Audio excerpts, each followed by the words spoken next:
Taigi šiandien mes patraukėme iš savo viešbučio į tunelius, ko nerekomenduojama tikrai daryti jums, nes tai yra iš tikrųjų pavojinga, bet pasižiūrėkit, koks buvo spalvingas ir įspūdingas mūsų kelias. Taigi mes nusileidome arčiau prie vandenyno ir palikome savo viešbutį užnugaryje. Na ir ėjome per tunelius, norėdami priartėti prie uolų, kurias matėme tolumoje. Kaip matote, mašinų buvo pakankamai. Yra siauras šaligatvis.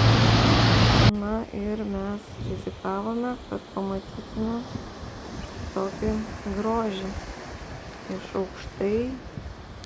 Ir taip pat čia yra pakankamai pavojinga, todėl kad nuo aukštų uolų krenta akmenys ir yra tokie štai takeliai palei tas uolas, bet labai daug prikritusių akmenų, todėl mes nusprendėm, kad geriau eiti tuneliais nei pagal uolas.